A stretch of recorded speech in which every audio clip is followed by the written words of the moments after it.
René, tel est le nom de ce petit personnage que les Aubagnais découvriront lors de la mise en ligne de la première rame du tramway. Alors que les travaux continuent d'avancer, l'habillage du futur moyen de locomotion a donc été dévoilé en exclusivité vendredi 28 juin aux petits écoliers aubagnais avec qui l'artiste Hervé Di Rosa a échangé durant plusieurs mois afin de réaliser ce travail tout à fait inédit. Oui, écoutez, moi je tiens à chaque projet comme ça qui va être face à un public grand, un projet pour la population, que ce soit une fresque, une sculpture, une salle des mariages ou une entrée de centre culturel comme un tramway, j'ai envie que la population se l'approprie un peu. Il y avait cette idée avec la mairie de déjà commencer par les écoles et les enfants, de les faire travailler en fait. Moi, je ne les ai pas fait travailler, il faut bien voir ça.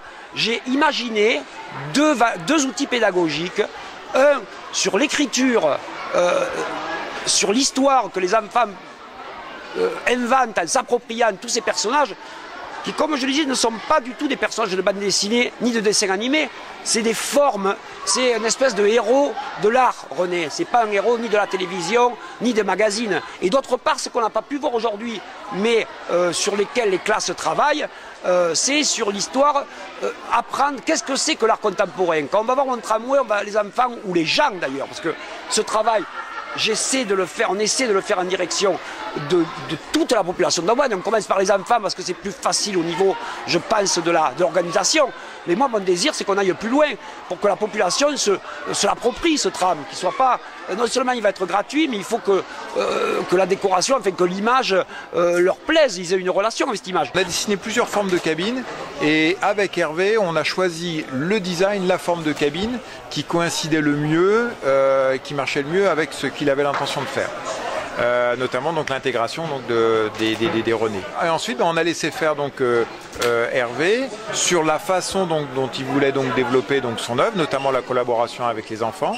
Et puis nous, notre rôle après, ça a été d'intégrer toutes ces idées-là de telle manière à ce que ces idées soient réalisables. J'ai encore le bruit des voix et les sonorités chantantes de ces enfants dans cette salle, dans les oreilles et dans les yeux, parce qu'en plus il y avait des visages souriants de ces petites filles et de ces petits garçons qui en fait pendant toute l'année ont travaillé, sans doute se sont beaucoup amusés aussi, et puis ont touché l'art par un détour assez extraordinaire et surtout un artiste.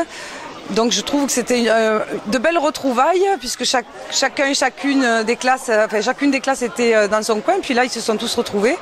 Donc une belle convergence, puis alors un ruisseau, une déferlante extraordinaire.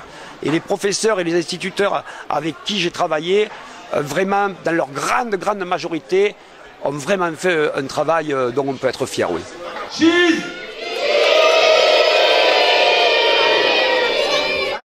Rendez-vous est donc pris en 2014 pour apercevoir ces petits personnages, véritables fruits de l'imagination infantile à l'aubagnaise.